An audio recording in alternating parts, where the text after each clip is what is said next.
Bonjour à tous! Aujourd'hui, je te retrouve dans cette nouvelle vidéo où je vais te parler d'outils qui permettent aux enfants d'avoir une meilleure gestion de leur temps.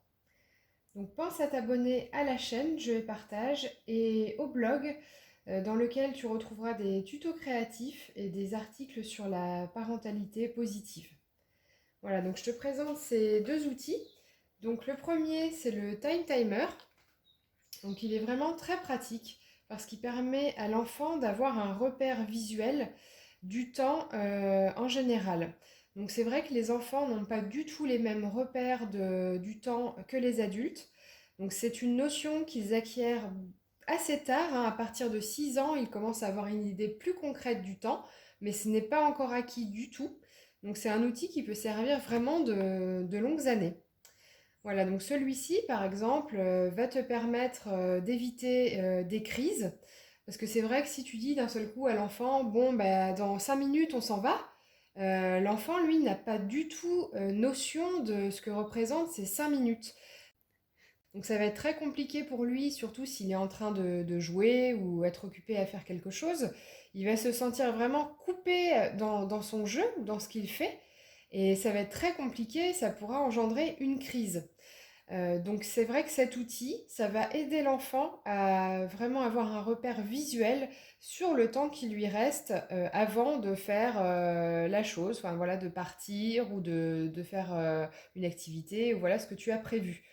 Donc par exemple, nous, en ce moment, avec l'école, on l'utilise pour le petit déjeuner. Parce que c'est vrai que j'ai une fille qui met beaucoup de temps à prendre son petit déjeuner le matin, d'autant plus que le rythme cette année est plus compliqué car il faut qu'elle se lève plus tôt. Le petit déjeuner n'en terminait pas. Donc grâce à ce time timer, en fait, on met par exemple 15 minutes. Donc elle va avoir ici le repère visuel en bleu. Donc ça existe aussi en rouge. Tu peux avoir le repère visuel en rouge si tu préfères. Donc moi j'ai choisi bleu. Il y a aussi plusieurs formats de time timer plus ou moins différents. Donc celui-ci, il n'est pas très grand. Voilà, je le trouvais plutôt sympa. Et la couleur bleue, pas agressive. Et ma fille adore le bleu.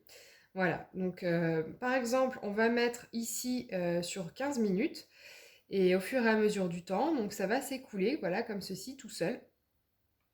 Et l'enfant va pouvoir vraiment visualiser le temps qui lui reste. Ça va être beaucoup plus concret pour lui. À la fin, donc une sonnerie qui est pas super agréable. Donc c'est juste le petit défaut, je trouve, de cet outil. Donc là, je vais mettre un bout de scotch derrière pour atténuer déjà le bruit. Après, il y en a peut-être d'autres qui font moins de bruit, mais bon, c'est vraiment le seul petit inconvénient voilà, pour cet outil-là. Donc ensuite, nous avons les sabliers. Donc c'est sur le même principe. Donc l'enfant va vraiment avoir un repère visuel du temps qui s'écoule.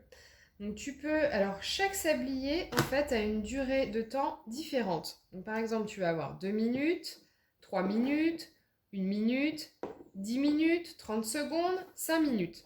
Donc tu peux les utiliser pour des situations différentes, par exemple le lavage de dents.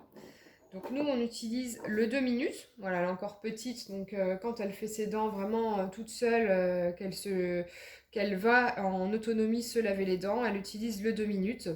Donc tu le retournes, voilà, et le sable s'écoule. Et donc elle peut vraiment en autonomie se laver les dents et pas nous demander est-ce que c'est bon, est-ce que je me suis assez lavé les dents, etc. Quand le temps est écoulé, voilà, tu sais que c'est bon, qu'elle a fait ce qu'elle devait faire. Et ça lui permet vraiment de visualiser seul le temps qui lui reste. Donc après, par exemple, tu peux utiliser le 10 minutes. Moi, par exemple, quand je prépare le repas, elle me demande quand est-ce qu'on mange. Donc on met ce petit sablier 10 minutes, le temps que je termine de préparer, et je lui dis, dans 10 minutes, on passe à table. C'est beaucoup plus concret d'avoir ce repère visuel, car pour elle, 10 minutes, ça ne veut absolument rien dire. Donc ce que parfois les adultes ne comprennent pas.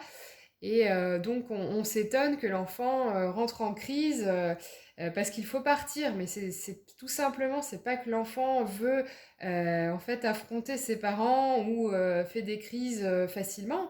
C'est tout simplement qu'il n'a pas ce repère-là du temps, cette notion du temps qu'on acquiert vraiment assez tard.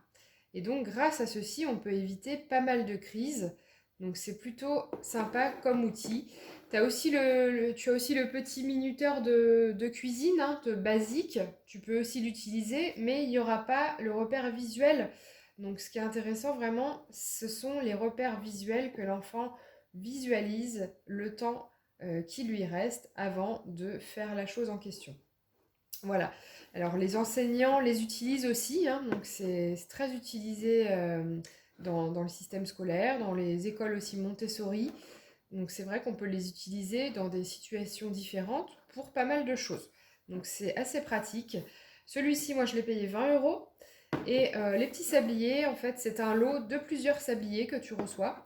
Donc je crois de mémoire que c'était 8 ou 9 €. Donc je vais te mettre les liens dans la description euh, en dessous. Voilà, donc si tu souhaites t'abonner à la chaîne Jeux et Partage, c'est juste ici. Et tu peux aussi t'abonner sur le blog Jeux et Partage, donc un blog créatif et de parentalité bienveillante. Donc tu peux t'inscrire sur le blog et tu recevras chaque semaine des notifications pour les nouvelles vidéos et pour les nouveaux articles sur le blog. Voilà, bien écoute, j'espère que ces outils t'aideront comme ils m'ont personnellement beaucoup aidé. Et je te dis à bientôt pour une nouvelle vidéo.